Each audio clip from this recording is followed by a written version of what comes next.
பக்திங்கிறது ஒரு மனுஷனுக்கு இருக்கணும். இன்னைக்கெல்லாம் பக்தி நிறைய மாறிடுச்சு. பக்தி இருந்தா தான் ஒரு மனிதன் மனதை ஒருநிலைப்படுத்த முடியும் என்பது நம்மளுடைய ஆன்மீக நம்பிக்கை. பக்திங்கிறது ஒரு மனுஷனுக்கு இருக்கணும். இன்னைக்கெல்லாம் நிறைய மாறிடுச்சு. ஒரு காலத்துல இந்த ரோட்ல போறவன் கோயில் கோபுரத்தை பார்த்தா பைக்ல போறவன் பைக்கை நிப்பாட்டிட்டு கையெடுத்து கும்பிட்டான். அதுக்கு தான் கோபுர தரிசனம் கோடி புண்ணியம்னாங்க. இன்னைக்கெல்லாம் அப்படி கிடையாது. ஒத்த கையில பைக்கை ஓட்டுட்டு ஒத்த கையில மாரியம்மாக்கு என்ன பேர் போய் ₹1 உண்டியல போட்ட லேட் ஆயிருமா, ₹1 சுண்டி விடுறார். Mariyamma take it. மாரியம்மா ரிட்டர்ன்ல ஒரு சுண்டுது. அண்ணன் பைபாஸ்ல மல்லாக்க படுத்து கிடக்கிறார். நெத்தியில போய் ₹1 விட்டுது. தெய்வத்தை தெய்வமா பார்க்கணும். தெய்வத்துக்கு ₹1 கொடுத்தோம்னா தெய்வம் நம்மளுக்கு ₹100 கொடுக்கும். அதுக்காக ₹5 உண்டியல போட்டு 5 லட்சம் ரூபாய்க்கு கோரிக்கை வைக்கப்படாது. நாங்க இடம் வாங்கணும், பஸ் வாங்கணும், பங்களா வாங்கணும். அந்த அர்த்தம் எல்லாருக்கும் கொடுக்கணும்ல, எல்லாருக்கும் பகிர்ந்து தானே கொடுக்கணும். அப்ப பக்திங்கிறது ஒரு மனுஷனுக்கு இருக்கணும். இன்னைக்கு பக்தி நிறைய மாறிடுச்சு. அதுல ஒரு நல்ல தலைப்பை கொடுத்திருக்காங்க. நமது பண்பாடும் குடும்ப உறவுகளும் சிறந்தது அந்த காலமா இந்த காலமா? அந்த காலத்துல மனுஷன் சந்தோஷமா இருந்தானா? இந்த காலத்துல மனுஷன் சந்தோஷமா இருக்கிறமா? உண்மையில பாருங்க, அந்த காலத்துல எங்க அம்மா என்னை கொண்டு 6 வயசுல பள்ளிக்கூடத்துல சேர்த்தாங்க. சேர்த்துட்டு சொன்னாங்க, மகாராஜா டீச்சரை பத்திரமா பாத்துக்கப்பா. நான் சொன்னேன், டீச்சர் நடந்துக்கிறத பொறுத்து இருக்கு. என் ரூட்ல கிராஸ் பண்ணா என் வேலையை காட்டுவேன்னு. எங்க அம்மா போன உடனே டீச்சர் சொன்னாங்க, மகாராஜா காதை தொடுப்பானாங்க. நான் பெஞ்சு மேல ஏறி டீச்சர் காதை தொட போயிட்டேன். அப்படி தொடக்கூடாது, இப்படி தொட்டா 6 வயசாயிடுச்சுன்னு அர்த்தம். இப்பெல்லாம் அப்படி கிடையாது. புள்ளைய கொண்டு நம்ம பள்ளிக்கூடத்தில் விட வேண்டியதில்லை. தெருவுக்கு தெருவு மஞ்சள் கலர்ல ஒரு புள்ள பிடிக்கிற வண்டியை அனுப்புறாங்க. நீ புள்ளை அனுப்பு, புள்ளை அனுப்பு, புள்ளை அனுப்பு. குடும்பமே சேர்ந்து 6 மணிக்கு அடிச்சு கலப்புறான். எந்திரா எந்திரா எந்திரா, 1 லட்சம் பணம் கட்டி இருக்கு, எந்திரா. ஒருத்தன் தண்ணியை ஊத்துறான், ஒருத்தன் சோப்பை போடுறான், ஒருத்தன் சட்டையை மாட்டான், ஒருத்தன் பேண்டை மாட்டான், ஒருத்தன் சூவை மாட்டான், ஒருத்தன் சாக்ஸை மாட்டான். விடிய காலம் 7 மணிக்கு அவன் வாயில 2 இட்லியை வச்சு உள்ள தள்ளுறாங்க. தள்ளி விட்டு எல்லாரும் சேர்ந்து குடும்பமே சேர்ந்து வண்டியில ஏத்தி விட்டு கீழே அம்மா நின்றுக்கிட்டு சொல்லுது, நீ அம்மாவுக்கு டாட்டா சொல்லு. அவன் சொல்றான், நீ அம்மாவே இல்லை, நீ அப்பனே இல்லை, குடும்பமா இல்லை, என்னையாண்ட வண்டியில ஏத்துறேன்னு கேட்கறான். அப்ப இன்னைக்கு மாறிடுச்சு எல்லாமே. ஒரு காலத்துல குழந்தை பிறந்து பேசுச்சுன்னா அந்த தாய் பிள்ளையை தூக்கி இடுப்புல வச்சு தெருவுக்கு வந்துருவா. அக்கா என் பிள்ளை பேசுது பாருக்கா, அத்தை தொத்த சித்தி தொத்தி சித்தப்பா தொத்தப்பா. அந்த புள்ள பேசுற பார்த்து ரசிச்சான். அதுக்குத்தான் வள்ளுவன் சொன்னான், குழல் இனிது யாழ் இனிது என்பர் தன் மக்கள் மழலை சொல் கேளாதோர் அப்படின்னா.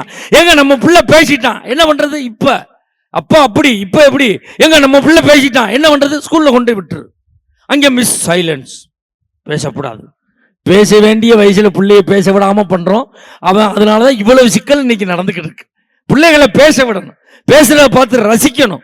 இன்னைக்கெல்லாம் அப்படி கிடையாது. முன்னாடிலாம் பிள்ளைங்களை கூட ஒரு ஸ்கூல் விட்டு இன்னொரு ஸ்கூல்ல ஒரு 5th இருந்து 6th போறான், 8th இருந்து 9th போறான் அப்படின்னா பிள்ளைக்கு என்ட்ரன்ஸ் வைப்பாங்க. அந்த பிள்ளை எப்படி படிச்சிருக்கான், இந்த ஸ்கூல்ல அவன் சரியா வருவானா, அவன் திறமையா படிச்சிருவானான். இப்பெல்லாம் எல்லாம் காலம் மாறிடுச்சு. இப்போ என் பையனை ஒரு ஸ்கூல்ல 9th சேர்க்க போனேன். சார் பையன் எக்ஸாம் எழுதுற பெருசு இல்லை சார், நீங்க அப்பா அம்மாவும் எக்ஸாம் எழுதி பாஸ் பண்ணணும் அப்படின்றான்.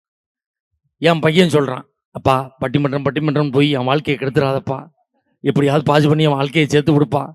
நைட்டு அவன் டீ கூப்பிட்டு கொடுக்குறான், அப்பா தூங்காம படிப்பா ஒழுங்கா. எப்படி மாறிட்டோம் பாருங்க நம்ம வாழ்க்கை. அந்த காலத்துல இருந்த வாழ்க்கை வேற, இந்த காலத்துல இருந்த வாழ்க்கை வேற. ஆனா அந்த காலத்துல எல்லாம் ஒருத்தன் தொழில் பண்ணான்னா இன்னொருத்தன் உதவியா இருப்பான்.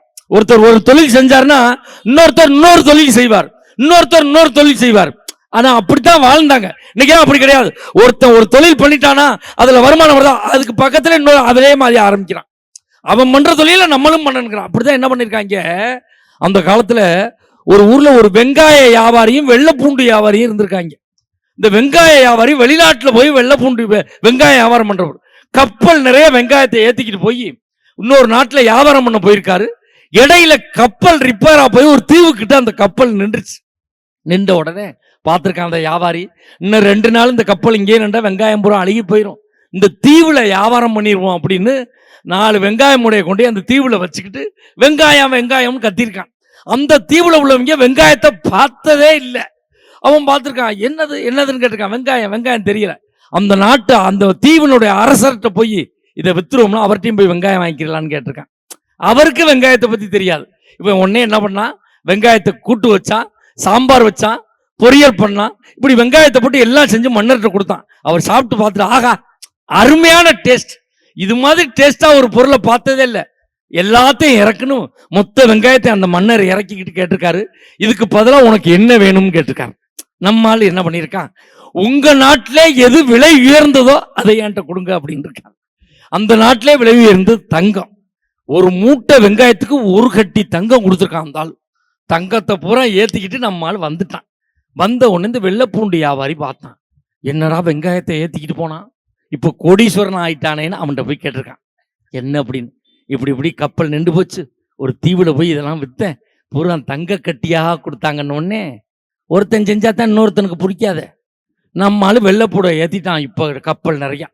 அது அந்த கப்பல் போய் ரிப்பேர் ஆகி நின்றுச்சு. இவன் நெசமாவே அந்த தீவுக்கிட்ட போய் நின்றுட்டு 4 மூடை வெள்ளைப்பூடை வச்சுக்கிட்டு வெள்ளைப்பூடு வியாபாரம் பண்ணியிருக்கான். அவங்களுக்கு வெள்ளைப்பூடை பத்தி ஒன்றும் தெரியல. உடனே அரசர்கிட்ட போயிட்டான். போய் அரசே இதான் வெள்ளைப்பூடு பார்த்துக்கங்க அப்படின்னு வெள்ளைப்பூடு குழம்பு, வெள்ளைப்பூடு ஊறுகாய், எல்லாம் பூண்டு ஊறுகாய் எல்லாம் செஞ்சு கொடுத்துட்டான். மன்னர் சாப்பிட்டு, ஆகா சூப்பர்யா, அருமையா இருக்கு, இதை நாங்க பார்த்ததே இல்லை, என்ன வேணும் அப்படின்னு கேட்டான். அவன் சொன்னான், இவனை மாதிரியே அவனும் சொன்னான். ஏன்னா ஒருத்தன் செஞ்சு இன்னொருத்தன் செய்யணும் தான் நம்மளால நினைக்கிறான். இவன் சொன்னான், அரசே உங்க நாட்டிலே எது விலை இருந்ததோ அதை என்கிட்ட கொடுங்க அப்படின்னா. இந்த வெங்காயம் வர்ற வரைக்கும் அந்த நாட்டில் விலை உயர்ந்தது தங்கம். இந்த வெங்காயம் வந்ததுக்கு அப்புறம் அந்த அரசர் இந்த நாட்டிலே விலை உயர்ந்தது வெங்காயம் தான் நினைச்சுக்கிட்டு இருந்திருக்காரு. இந்த வெள்ளைப்பூடை வாங்கிட்டு அவனுக்கு வெங்காய மூட்டையை ஏற்றி விட்டாங்க. நம்மளும் வந்து பார்த்தா, ஆகா வெள்ளைப்பூட விட வெங்காயம் விலை குறைச்சு நட்டமாய் போய் உட்கார்ந்தான். அதனால ஒருத்தன் செய்யற தொழிலை பார்த்து இன்னொருத்தன் அதே தொழிலை செய்யக்கூடாது. ஒருத்தருக்கு உதவியாத்தான் இருக்கணும். போட்டி பொறாம. இன்னைக்கு குடும்பமா இருக்கா, குடும்பத்துல போட்டி வருது, குடும்பத்துல பொறாம வருது. ஒரு அம்மா எங்க வீட்டுல, எங்க அம்மா போன மாசம் ஒரு கல்யாணத்துக்கு போனாங்க. என் ஒய்ஃப் சொல்றாங்க, அடுத்த கல்யாணத்துக்கு நான் தான் போவேன், நானும் 10,000 ரூபாய்க்கு பட்டுச்சேலை வச்சிருக்கேன்ல, எப்ப கட்டுறது. போன வாரம் எங்க அம்மா ஒரு சாவு வீட்டுக்கு போனாங்க. என் ஒய்ஃப் சொல்றான், அடுத்த சாவுக்கு நான் தான் போவேன். எவன் சாவு அண்ணே உட்காந்துருக்கேன். அதே மாதிரி நேற்று ஒருத்தன் செத்தான். நான் சொன்னேன், உனக்கு தான் ஒப்பாரி வச்சு அழுவ தெரியாது, எப்படி அழுவான்னு கேட்டேன். அதெல்லாம் டெக்னிக் இருக்குன்னு யூடியூப்ல ஒப்பாரின்னு பதிவு பண்ணி பேக்கில் போட்டுக்கிட்டு போய் சாவு வீட்டுல அழுதுகிட்டு இருந்திருக்கா. இந்த பேக்கு கையில மாட்டி இருந்தது, எல்லாரும் போட்டு அமுக்கிட்டு வந்து தச்சு மாறி போய் அண்டங்காக்கா கொண்டக்காரி செத்த வந்துருச்சு உட்காந்துட்டான். உங்க இம்சை தாங்க தானே போய் சேர்ந்தேன், இங்கேயும் வந்து இம்சையை கொடுத்துக்கிட்டு இருக்கேன். அப்ப வாழ்க்கையில எல்லாமே போட்டி. ஒரு காலத்துல, அந்த காலத்துல எல்லாம் இந்த ரோட்ல போறமே ஆக்சிடென்ட் ஆகி விழுந்தான்னா ஓடி போய் தூக்குனான். ஐயோ யாரு பெத்த பிள்ளையோ விழுந்துட்டானே அப்படின்னு சொல்லி சோடா கொடுத்தான், பன்னீர் கொடுத்தான். அந்த பண்பாடு இருந்துச்சு. இன்னைக்கு எப்படி ஆக்சிடென்ட் விழுந்துட்டான்னா எவனும் போய் தூக்க மாட்டான், செல்ஃபி எடுத்துக்கிட்டு இருக்கான். இப்பொழுது நான் சித்தோடு பாலத்தில் இழுத்து கொண்டிருப்போம், செல்ஃபி எடுத்துக்கொண்டு இருக்கிறேன். அதை பேஸ்புக்கில் போறான், அதுக்கு 30 பேர் லைக் போடுறான். அப்ப எப்படி மாறிட்ட பாருங்க. ஒரு காலத்துல ஊருக்கு ஒருத்தர் 2 பேர் குடிப்பான், குடித்தவன் சாயந்தரம் 7 மணி ஆச்சுன்னா தலையில துண்டை போட்டு ஓரமா போனான். இப்ப ஊருக்கு ஒரு ஆள் 2 ஆள் தான் குடிக்காத ஆள் இருக்கு. இப்ப சாயந்தரம் 7 மணி ஆச்சுன்னா இந்த ஆளுக்கு தலையில துண்டை போட்டு போக வேண்டியிருக்கு. இவங்க நிலை மாட்டிடப்படாதா அப்படின்னு வாழக்கூடிய வாழ்க்கையில வாழ்ந்துகிட்டு இருக்கோம். இதுல 4 அறிஞர் பெருமக்கள் வந்திருக்காங்க. இதுல இசைக்கலைஞர்களும் வந்திருக்காங்க. ஒரு குடும்பம் எப்படி இருக்கணுங்கிறத அன்னைக்கு ஒரு பாட்டுல சொன்னா, ஒரு குடும்பம்னா இப்படி தாண்டா இருக்கும்னு அழகா சொன்னா.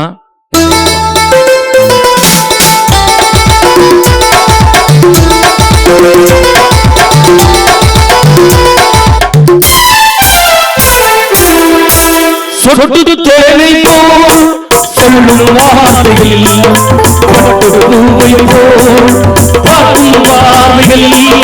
சொட்டு தேனை போல் சொல்லும் வார்த்தைகள், பட்டு பூவை போல் பாடும் வார்த்தைகள்.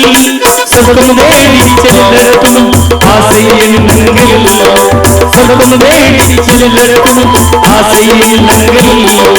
கண்களெல்லாம் தூங்கட்டும் காதல்கள் எண்ணங்களில், ஒருவர் மீது ஒருவர் சாய்ந்து ஓடும் போலே ஆடலாம் ஆடலாம்.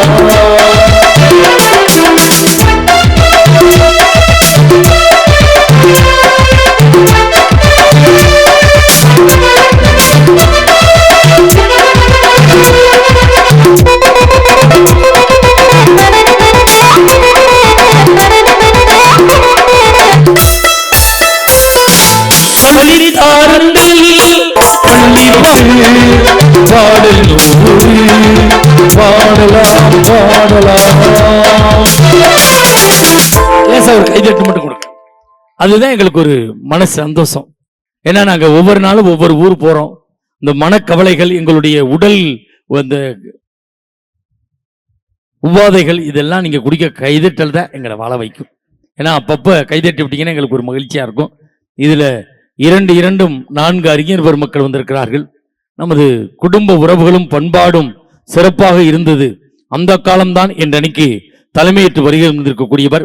இந்த கொங்கு மண்ணுக்கும் கொங்கு மண்டலத்திற்கும் உலகளாவிய புகழை பெற்று தந்து கொண்டிருக்கக்கூடிய விஜய் தொலைக்காட்சியிலே தொடர்ந்து பேசி வரக்கூடிய மிகப்பெரிய நடுவர்களுடன் வெளிநாடுகள் எல்லாம் சென்று நம் தமிழை வளர்த்து வரக்கூடிய உலக தமிழர்களின் நெஞ்சமெல்லாம் சிம்மாசனம் போட்டு அமர்ந்திருக்கக்கூடிய பாசத்துக்குரிய அருமையக்கா சூலூர் சாந்தாமணி அவர்கள் வந்திருக்காங்க. நல்ல ஒரு கைதட்டல் கொடுங்க பாப்போம்.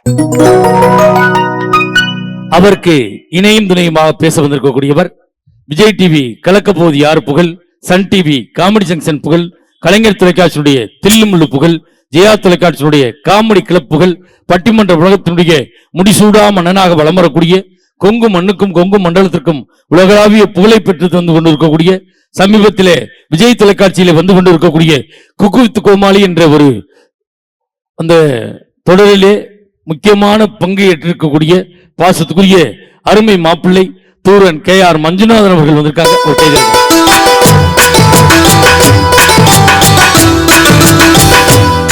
அருமையான ஒரு நல்ல ஒரு தமிழ் பேச்சாளர்.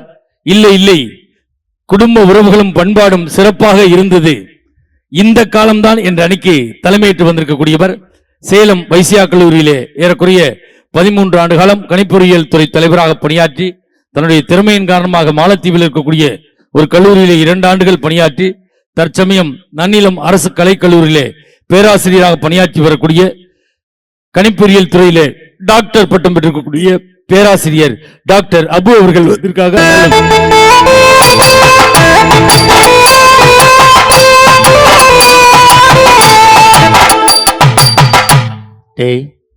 இது பேராசிரியருக்கு கிடைத்த பெருமையாடா.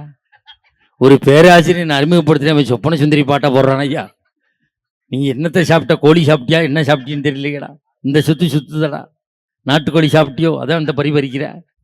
அவருக்கு இணையும் துணையுமாக பேச வந்திருக்கக்கூடியவர் மெகா தொலைக்காட்சியிலே ஒரு கலக்கு கலக்கி கொண்டிருக்கக்கூடியவர். நம்மளுக்கு ஆந்திராக்காரன் தனி தர மாட்டான், கேரளாக்காரனும் தனி தர மாட்டான், கர்நாடகக்காரனும் தனி தர மாட்டான். எப்போ போனாலும் தண்ணி தரக்கூடிய ஒரே மாநிலம் பாண்டிச்சேரி மட்டும்தான்.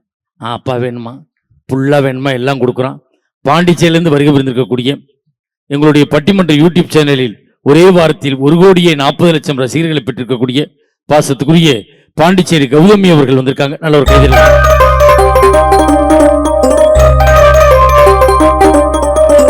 அடியாத்தாடி இல்ல மனசொன்னு ரெக்க கட்டி பறக்குது சரிதான். உயிரோடு உறவாடு ஒரு கோடி ஆனந்தம், அது புருஷன் வந்தா தெரியும் உனக்கும். தம்பி, ஒரு பெண்ணை மேடை ஏத்தி அழகு பார்க்கணும் மொழியும் சிரிக்க கூடாது தம்பி. கிண்டல் பண்ணி சிரிக்கிறீங்க தம்பி, ஆளாளுக்கு நக்கல் பண்ணி சிரிக்காதீங்க. அந்த அம்மா ஒண்ணு பட்டிமன்றம் பேசி வாழ்க்கை நடத்தணும் அவசியம் கிடையாது. அந்த அம்மா ஒரு குடும்ப கௌரவத்துக்காக இந்த மேடையில உட்கார்ந்துருக்காங்க. பணம் அந்த அம்மாவுக்கு பெரிய விஷயம் கிடையாது. இப்பவே பட்டிமன்றம் முடிச்சு சம்பளம் கொடுத்தாங்க கூட ஈரோடு பஸ் ஸ்டாண்ட்ல அள்ளி வீசிட்டு போயிடுவாங்க. அந்த அளவுக்கு பணத்தை விரும்பாதவங்க. அந்த அம்மா புருஷன் யாருன்னு சொன்னோம்னா நம்ம சித்தோடு மக்கள் பூரா கைதட்டுவாங்க. அந்த அம்மா புருஷன் யாரு தெரியுமா? கடலூர் GRT தங்க மாளிகை முன்பாக கரும்பு சூசு கடை போட்டிருக்கான். சக்கையா புளியுவான். சூசை குடிச்சுட்டு இந்த அம்மா தொண்டை கட்டிக்கிச்சு. சுடுதண்ணி கிடைக்குமான்னு கேட்குது. குடும்பமே கடுமையான உழைப்பு. அவ்வளவு பேரும் வேலை வைப்பாங்க. ஒரு சூசு கடையில 12 பேர் நிற்பான். காலையில 7 மணிக்கு போனாலும் 12 பேர் நிற்பான். கஸ்டமர் கிடையாது, இவங்க வீட்டு ஆளுகளே நிற்பாங்க. இவங்களே புளிச்சு, இவங்களே குளிச்சு, இவங்களே குடிச்சுட்டு கடைசியில் வியாபாரம் நட்டத்துல போகுதுங்கிறாங்க. அப்படிப்பட்ட குடும்பம். நம்மளுக்கு கீபோர்டு இசைக்க வந்திருக்கக்கூடியவர் இளையராஜா பிறந்த தேனி மண்ணிலிருந்து வந்திருக்கக்கூடியவர். அவர் ஒரு பள்ளியிலே இசை ஆசிரியராக பணிபுரியக்கூடிய பாசத்துக்குரிய அருமை தம்பி செப்பல் தேனி திருவேங்கட உமாநாத் அவர்கள் வந்திருக்காங்க.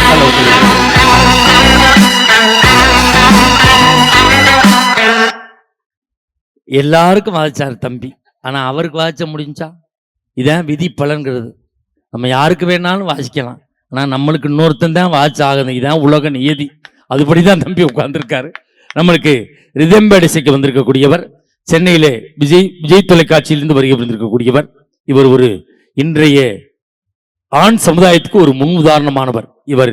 இதுபோன்று இரவு நேரங்களில் இது போன்ற இசைப்பணிகளை மேற்கொண்டு தன்னுடைய மனைவியை டாக்டரேட் படிக்க வைத்து ஒரு தமிழகத்திலே ஒரு மிகப்பெரிய ஒரு துறையிலே இணை இயக்குநராக அவருடைய மனைவி பணிபுரிந்து கொண்டிருக்கிறார்.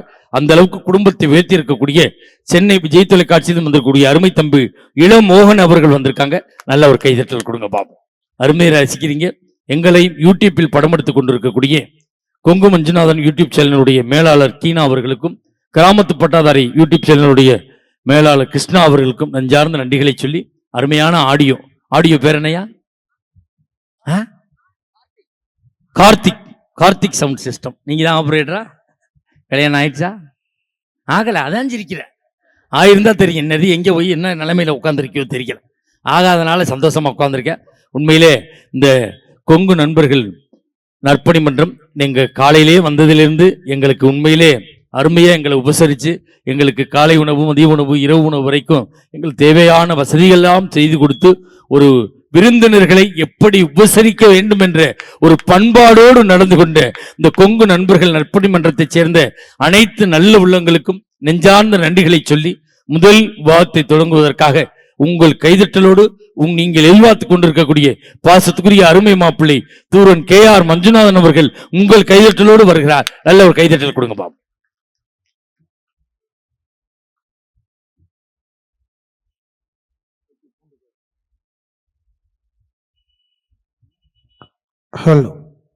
Hello testing. Hello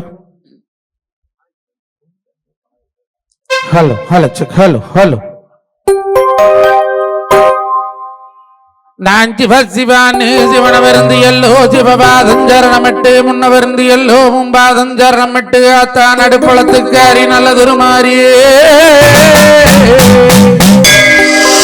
அந்த நல்ல கணபதியை நாங்காலமும் தொழுதாள் அல்லல்வனை எல்லாம் மகளுமே சொல்லறியானை தொழுதாள் வினதீரும் நம்பிக்கை உண்டு நமக்கு விக்னேஸ்வர கடவுளே. நாடம்பளமா நல்ல வெள்ளம் பச்சரிசி மொந்தம்பளமா முக்கணியும் சக்கரையும் தேனோட பலாச்சிலையும் தேட்டாதினிமாம் பாகோடு எடுத்து தந்தை கப்ப கணபதி அருளா அங்கே மண்ண பகுந்தவளா மதுக்கரையும் செல்லாண்டி பூமி வந்து பொதுக்கல்லு போட்டு நாடு புகுந்து நட்டாத்து பூச கொல்ல எங்க அக்காண்டி மாதாவே. இன்னைக்கு சித்தோடு நடுப்பாலை வீதியிலே கொங்கு நண்பர்கள் சங்க ஆளுக்கு ஒரு வனம் போட்டு எடுத்தாங்க, ஒரு பிடி நூலை போட்டாங்க, ஒரு பிடி மண்ணு ஆத்தா கோவக்காரி கட்டின வந்தலையில ஒரியோடு அடைச்சவளே அடி பூமாரி தாயவளை மலையாக வேஞ்சு இன்னைக்கு மண்ணு நிலையோன்னு பக்க மனபோ நிறையோ. அங்கே ஆத்துல தலைமுழுகு அரக்கு வந்த நேரமனு குளத்துல தலைமுழுகு கொடி பாசம் இன்னும் அங்கே ஆத்தரையே ஊத்தரக்கு ஊத்தவு தலைமுழுகி எந்த நடுப்பழத்துக்காரி நல்ல சத்தி மாறி என்ன விதமாடி வேறா நான் கூப்பிட்டலைக்கிறேனே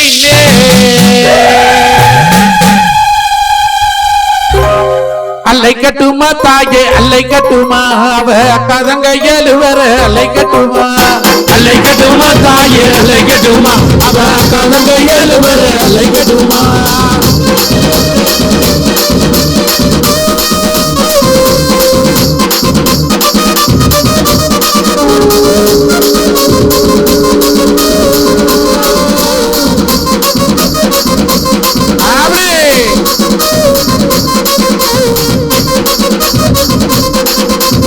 அவைய குரல் கொடுத்த அந்த வேரோடி வரமய வரத்தாலே அழைக்கட்டுமா அந்த சாம்பராணி வாசகிய அழைக்கட்டுமா நீராசி போது கொண்ட மாலாக்கே காரியம் இருக்க முடி மாறியால அழைக்கட்டுமா அந்த இருந்து வர தருவபல அழைக்கட்டுமா அல்லை கட்டுமா தாயே அல்லை கட்டுமா அவர் அக்காதம் கையல் வர அல்லை கட்டுமா அல்லை கட்டுமா தாயே அல்லை கட்டுமா அவர் அக்காதம் கையல் வர அல்லை கட்டுமா.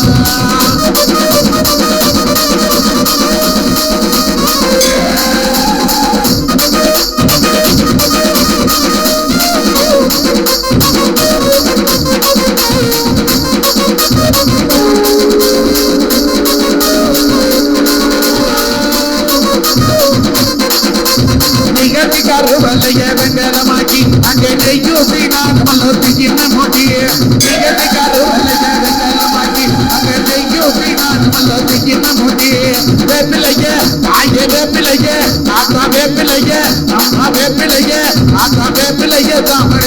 கழுத்துல குத்தி அவ விளையாடி வரலம்மா நீதிய சுத்தி பிள்ளைங்க தாமடைக்கு அவ விளையாடி வரலம்மா நீதிய சுத்தி அல்லை கட்டுமா தாயே அல்லை கட்டுமா அவ அக்கான கையலு வர அல்லை கட்டுமா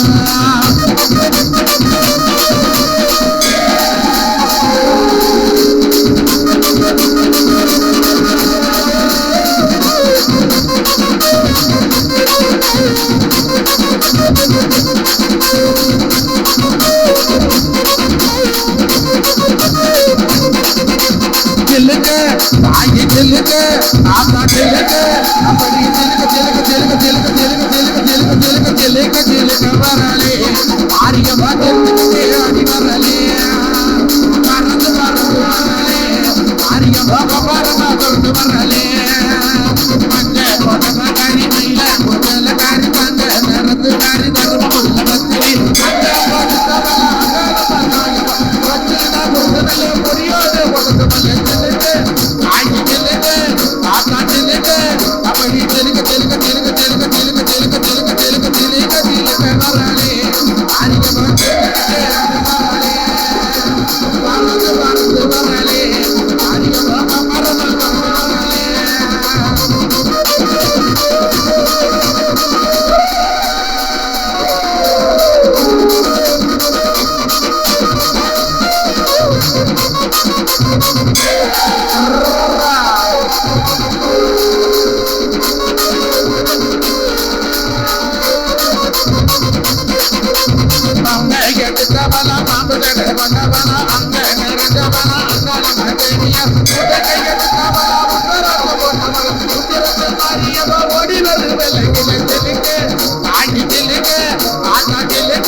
அப்படி செலுக்க ஓடு செலுக்க செலுக்க செலுக்க செலுக்க செலுக்க செலுக்க செலுக்க செலுக்க செலுக்க வரலே அதிகமா தெரிஞ்சுக்கிட்டே அடி வரலே பறந்து பறந்து வரலே அதிகமா பரமா தொட்டு வரலே அதிகமா பரமா தொட்டு வரலே அதிகமா பரமா